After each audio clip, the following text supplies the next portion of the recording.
तो हमारे देश का एक सबसे बड़ा इतिहास है कि जिन कंपनीज को सबसे ज़्यादा मीडिया हाउसेस प्रमोट करती हैं, जो सबसे ज़्यादा मल्टी बैगर 2-3 साल में बनती हैं, वो अचानक से जब फटती हैं और उनके अगर ऑडिटर्स की आप लिस्ट देखोगे तो वो दुनिया की strangely top 4 to 5 auditing firms निकलती हैं। अच्छा, जेट एयरवेज के जाके आप ऑडिटर देखो, डीएचएफएल के जाके आप ऑडिटर देखो, यस बैंक के जाके आप ऑडिटर देखो, पहले वाले अभी वाले नहीं, आपको जाके एक कॉमन पैटर्न दिखेगा। बोले अरे यार ये तो सबसे, तो एक्चुअली में पब्लिक को जो सारी चीजें मीडिया हाउसेस बता रही हैं वो उनका कैरेट काट रही है, कैरेट काट रही है और कुछ नहीं। तो सी फॉर कैरेट होता है ना, बिल्कुल। तो और क्या होता है? बिल्कुल, तो ये वाली चीज है। तो यहाँ पर भी ये चीज हो रही थी, तो ये इस चक्कर में वो पूरे तरीके से गिरे। लेकिन इससे एक लेसन है, लेसन ये है कि जब भी कोई पर्टिकुलर स्टॉक हमारे मार्केट में हर कोई मिलके हाइप करे, जिसका वैल्यूएशन बहुत ज़्यादा रहता है, उससे बेटर है हम दूरी बनाएं। शॉर्ट टर्म में उधर पैसा बनेगा लेकिन बाद में नहीं बनेगा, क्योंकि सेम चीज़ आप पूरी हिस्ट्री में उठा के देख लें, ये चीज़ बहुत सारी कंपनीज के साथ हुई है। जो सबसे ज़्यादा हाइप रहती है वो वहीं पे गिरती है। तो डुंडनबर्ग का ये पूरा इम्पैक्ट था, जिसके चक्कर में ये पूरी कंपनी की वाट लग गई थी। तो सिंपल सा है, आप हमेशा देखो कि भैया प्लेजिंग कितनी हो रही है, आप ये देखो FIIDI का स्टेक कितना है, आप ये देखो कि भैया प्रमोटर क्या कर रहा है, आप ये देखो सही में वो वैल्यूएशन जस्टिफाइड है कि नहीं है। आप कर्जा देखो, 1.2 लाख करोड़ का कर्जा एक टाइम पे बात कर रहे थे सब लोग, मतलब गलती से अगर ये कर्जे पे डिफॉल्ट कर दे, खत्म है। अरे हमारा देश की अर्थव्यवस्था खत्म हो जाएगी। इसी चक्कर में मैं अपने कुछ PSU बैंक्स में ही पैसा लगता हूँ कुछ क्योंकि मेरे को इतना भरोसा है कि भैया गवर्नमेंट उसको तो बचा लेगी और उसको भी नहीं बचा पाई।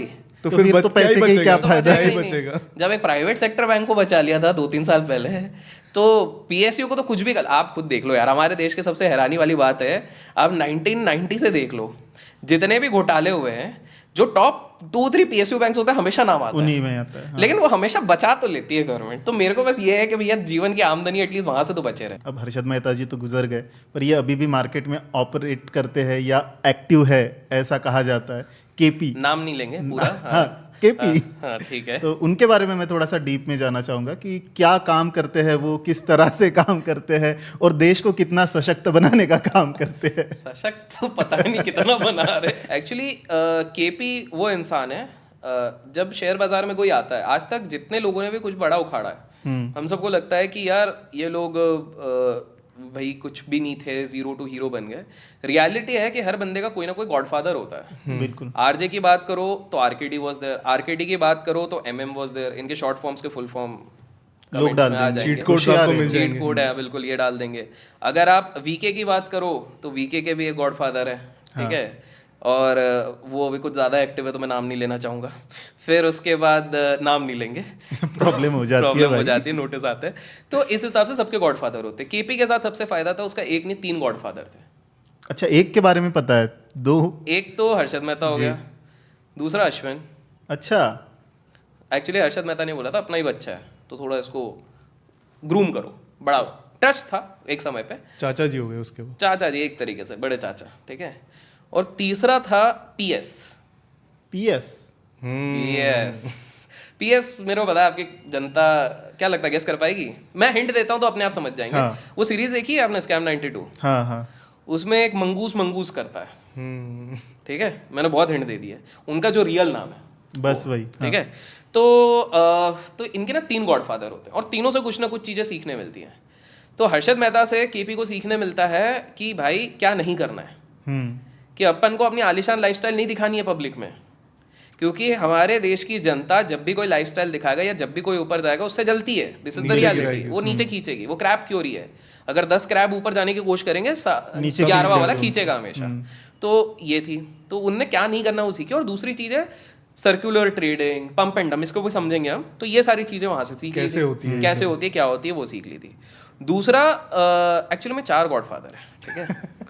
दूसरा अश्विन से ये सीखा था किस तरह से हम्बल डाउन टू अर्थ रह के भी आप बहुत सारी चीजें कर सकते हो, और ईगो से ज्यादा इंपॉर्टेंट है माइंड।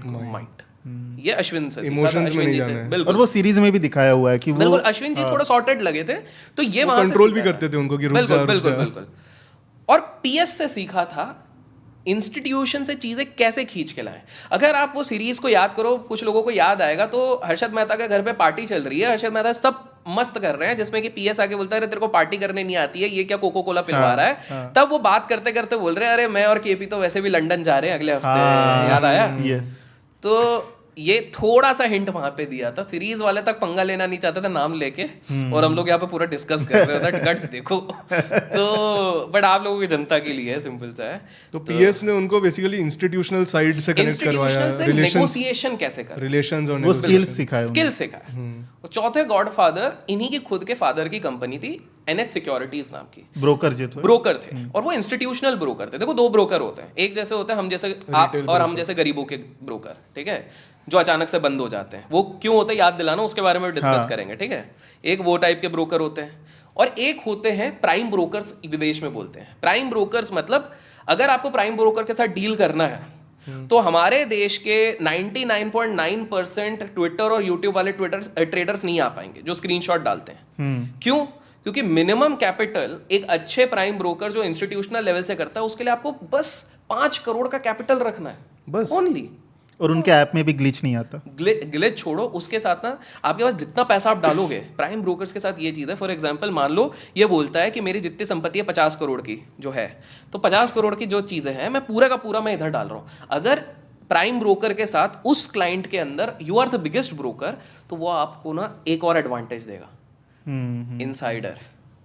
कहाँ पर क्या पहली चीज हो रही है, लेवल कहाँ खड़े हैं, क्या क्या कब कौन क्या खड़ा है, कैसा क्या खड़ा है, ये सबसे पहले आपको मिलेगा, ठीक है। तो एक्चुअली में बोला जाता है कि अगर ये बंदा कॉल करेगा, अगर सृजन कॉल करेगा, तो सबसे पहले इसका फोन उठाना। एक बंदा ही बैठा रखा होगा इसका फोन उठाने, एक नहीं 4 बंदे रहते हैं कि भैया गलती से ये सुट्टा पीने भी गया हो तो दूसरा बंदा रेडी रहे, क्योंकि एक बार फोन कटा तो ऐसे क्लाइंट भाग भी जाते वो चले जाते हैं, वो चले जाते हैं। और सृजन 50 करोड़ वाला ऐसे ही थोड़े बैठा रहेगा, कंपनी खा जाएगा। देखो एटीट्यूड देखो, नहीं है अब बता दिया आपने, छोड़ो अलग बात है। तो ये वाली चीज थी। तो इनके उधर 4 गॉडफादर है। अब क्या होता है, इसको थोड़ा सा पहले फास्ट फॉरवर्ड जाएंगे और फिर पीछे आएंगे। 2001 का हमारा एक इवेंट होता है। 2001 का यशवंत सिन्हा का बजट आने वाला है, ठीक है। बजट में भी कुछ खास नहीं होता, लेकिन मार्केट अचानक से गिर जाता है और उस दिन पे बहुत बड़ी पैनिक सेलिंग हो जाती है। रेगुलेटर्स परेशान है, अचानक से क्या हो गया, ऐसा तो कुछ बुरा हुआ नहीं था, बजट भी ठीक ठाक था, नॉर्मल बजट नॉर्मल था, क्या हो गया। तो रेगुलेटर को लगा कुछ तो गड़बड़ है, दया पता लगाओ। अब पता लगता है कि उस दिन अचानक से किसी ने सिर्फ एक बटन दबा के 300 करोड़ का माल ही भेज दिया। एक दिन में, एक सेकंड में 300 करोड़ का माल भेज दिया, और वो एक ऑपरेटर है। वहीं से ट्रेलिंग एक्चुअली में शुरू हुई थी, जो मेन ट्रेलिंग शुरू हुई थी वो वहां से हुई थी। सीन क्या होता है, ये बड़ा इंटरेस्टिंग है। आप समझो कि यहाँ के ऑपरेटर कैसे काम करते हैं। लोगों को लगता है ऑपरेटर मतलब बस स्टॉक ऑप्शन ऊपर, ना भैया, इसको ध्यान से सुनो। एक ऑपरेटर कैसे काम करता है, एक ऑपरेटर करेगा वो, जैसा हमारा लास्ट थंबनेल था उसी के जैसा, वो सही में कॉल वाला काम होता है। आज उसको एक्सप्लेन करते हैं कैसे। ऐसे ही नहीं था वो थंबनेल, ऐसे नहीं था। एक कॉल पे कैसे करोड़ों होता है। एक ऑपरेटर रहेगा, वो ऑपरेटर कॉल करेगा, वो ऑपरेटर कॉल करेगा एक प्राइम ब्रोकर को, वो उसको करेगा इंस्टीट्यूशनल ब्रोकर को, वो उसको कॉल करके क्या बोलेगा, Matthew has said that by 220 the leaked papers have to be submitted at any cost. आप बोलोगे ये क्या बकवास चल रही है। अब इसको समझो, मैथ्यू का अर्थ हुआ FII, ओके, इंग्लिश नाम, इंग्लिश नाम। मैथ्यू एक FII है जिसने कहा है पेपर्स को सेटल डाउन करना, मतलब शॉर्ट करने बोला है एट 320। 320 क्या है, 320 टाइम नहीं है, 320 is the code of that particular company. BSE में कभी देखा है कोड रहता है 4751227, ये कोड रहता है। इन्होंने अपने अलग ही बना रखे होंगे। क्यों, कल को अगर कोई फोन ट्रैक कर रहा है, होते हैं, समझ में ही ना चले। तो आम इंसान को क्या है, सामने लोकल में बंदा बात कर रहा है, बोले अरे क्या बकवास बात कर रहा है, कोई होगा फॉरेन। उसी तरह से होता है जैसे मूवीज में बोलते हैं दूल्हे की शेरवानी पहुंचा दो। हाँ बिल्कुल बिल्कुल बिल्कुल, वो तो क्रिमिनल वाले में बोलता है इससे। तो रातों रात ये काम, तो उस दिन इस तरह के मल्टीपल कॉल्स आए थे, मल्टीपल स्क्रिप्ट्स में, कभी मैथ्यू हो रहा है, कभी एंड्रयू हो रहा है। तो अगर कोई ट्रैक भी कर रहा है उस समय पे, उसको सब पल्ले ही नहीं पड़ रहा है क्या चल रहा है भाई, क्योंकि इन लोगों समझ तो आ रहा है कि कुछ तो हो रहा है, पर कुछ हो रहा है, एग्जैक्ट क्या हो रहा है वो समझ में नहीं आ रहा। वो इतना रियलिस्टिक बनाते हैं कि ऐसा लगता है कोई रैंडम बात चल रही है। अरे क्योंकि एक नॉर्मल बात चल रही है। आप देखो ना, हम भी कैसे शॉर्ट थे कि अच्छा मैथ्यू कोई होगा बंदा, कोई पेपर सबमिट करना होगा इसको, कोई बड़ा कोई कॉर्पोरेट काम होगा उस हिसाब से।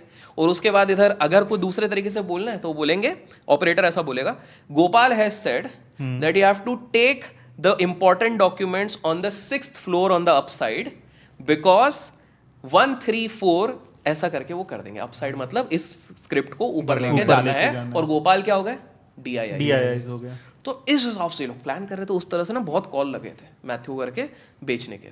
तो दे धनादन उधर बिकवाली हो गई है।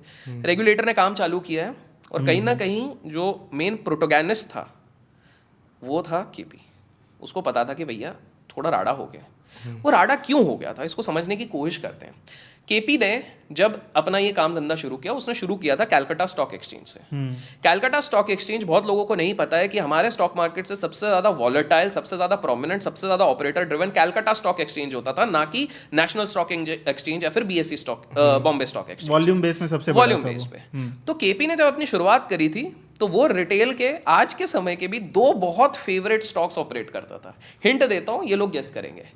एक है जिसको 2020 तक इतने मीम्स बने, जिसपे इतने मीम्स बने आपका भी योगदान था उसमें। मेरा तो बहुत बड़ा योगदान था उसमें कि भैया वो चल ही नहीं रहा 5 साल से। हाँ, तो एक उनका वो फेवरेट स्टॉक था। डिविडेंड अच्छा देता है। डिविडेंड बहुत अच्छा था और बिस्किट भी अच्छा बनाता है। बिस्किट भी अच्छा था। और जब किसी लड़के का दिल टूट जाता है तो इसके साथ साथ वो इसका भी कुछ सेवन ज्यादा करते हैं। बिल्कुल, अब ज्यादा हिंट हो गया। तो एक तो वो हो गया, और दूसरा वो था जो हर्षद मेहता ने अपने बर्थडे से बढ़ाना शुरू किया था। लेकिन केपी का नसीब इस टाइम तक पनौती था। सबको लग रहा होगा ऑपरेटर होता तो जीतेगा, पैसा इधर उधर से। ये उसकी स्टार्टिंग थी, करियर की स्टार्टिंग थी। इसको दोनों में नुकसान हो रहे थे, भर भर के नुकसान। अच्छा, फ्लॉप हो गया। मीम स्टॉक स्टार्टिंग में किसी को भी हेल्प नहीं करता, मेरे को लगता है ना। तो भाई साहब वो उधर से निकल गए, लेकिन उन्होंने ट्रिक्स ऑफ द गेम समझ लिया था उस समय पे, काफी सारी चीजें समझ गए थे, एक्सपीरियंस मिल गया। एक्सपीरियंस समझ गए। फिर टर्निंग पॉइंट आया था 1995।